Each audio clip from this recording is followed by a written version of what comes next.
एक तरफ Donald Trump Iran के साथ संभावित समझौते पर माथापच्ची कर रहे हैं तो दूसरी तरफ अमेरिकी सेना समंदर में ताकत दिखाने से पीछे नहीं हट रही है। हालात ऐसे हैं कि डील की बात भी चल रही है और युद्ध की धमकी भी बरकरार है। और अभी अभी ईरान ने बड़ा दावा कर दिया है कि अमेरिकी ड्रोन मार गिराने की बात कही है। नमस्कार, मैं हूं आपके साथ ममता तिवारी और आप देख रहे हैं न्यूज़ 18 का डिजिटल प्लेटफॉर्म।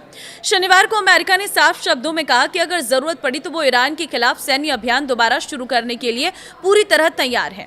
और इसी बीच अमेरिकी सेना ने ईरान की ओर बढ़ रहे एक व्यापारी जहाज को हेल फायर मिसाइल मारकर रोक दिया है। ईरान की रिवोल्यूशनरी गार्ड IRGC ने दावा किया है कि उसने ईरानी क्षेत्रीय जल क्षेत्र में घुसे एक अमेरिकी MQ-1 ड्रोन को मार गिराया है।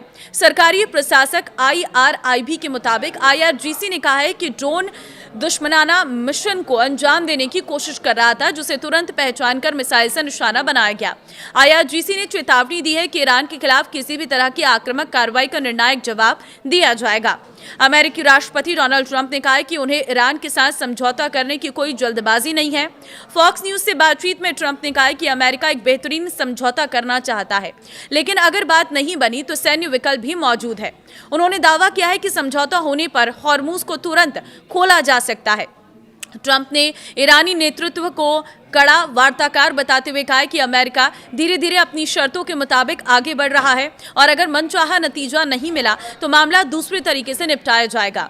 अमेरिकी राष्ट्रपति डोनाल्ड ट्रंप ने कहा है कि अमेरिका को ईरान में नहीं होना चाहिए था, लेकिन उनका दावा है कि अगर 9 महीने पहले B-2 बम वर्षकों से हमला नहीं किया जाता तो ईरान के पास अब परमाणु हथियार होता। फॉक्स न्यूज से बातचीत में ट्रंप ने इराक युद्ध को भी बड़ी गलती बताया है। उन्होंने ये भी दावा किया है कि अमेरिका ने जानबूझकर ईरानी सेना को सीधे निशाना बनाया और केवल कुछ नेतृत्व स्तर के ठिकानों पर कार्रवाई की।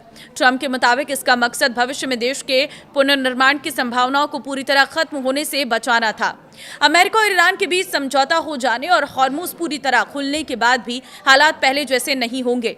भू राजनीतिक जोखिम विशेषज्ञ मार्को का कहना है कि अब क्षेत्र पूर्ण सामान्य स्थिति नहीं बल्कि शर्तों वाली पहुंच के दौर में प्रवेश कर रहा है। उनके मुताबिक हॉर्मुज से गुजरने वाले जहाजों के लिए पहले जैसी सुरक्षित और अनुमानित आवाजाही की गारंटी नहीं होगी। उन्होंने कहा है कि कोई भी संभावित समझौता केवल अस्थायी राहत दे सकता है, लेकिन लंबे समय की स्थिरता और भरोसा बहाल करना अभी भी बड़ी चुनौती बना रहेगा। अमेरिका और ईरान के बीच 60 दिन के लंबे संघर्ष विराम बढ़ाने और आगे बातचीत शुरू करने को लेकर एक मसौदा समझौता तैयार होने की खबरें हैं। अमेरिकी अधिकारियों के अनुसार ये ड्राफ्ट ट्रंप की मंजूरी का इंतजार कर रहा है। शुक्रवार को ट्रंप ने व्हाइट हाउस के सिचुएशन रूम में अपनी राष्ट्रीय सुरक्षा टीम के साथ एक बैठक की थी, लेकिन करीब 2 घंटे चली बैठक के बाद भी कोई अंतिम फैसला नहीं हो सका। ट्रंप बार बार कह चुके हैं कि किसी भी समझौते के लिए 3 शर्तें जरूरी हैं। पहला, ईरान कभी परमाणु हथियार नहीं बनाएगा। दूसरा, हॉर्मुज पूरी तरह खुलेगा। तीसरा, समुद्री मार्गों में बिछाई गई बारूदी सुरंगें हटाई जाएंगी। ईरान भी पीछे हटने को तैयार नहीं है। जहां वॉशिंगटन समझौते की संभावना की बात कर रहा है, वहीं ईरान लगातार कह रहा है कि अभी कोई अंतिम समझौता नहीं बनी है। और ईरान ने शनिवार को फिर चेतावनी दी कि हॉर्मुज से गुजरने वाले जहाजों पर उसकी निगरानी जारी रहेगी।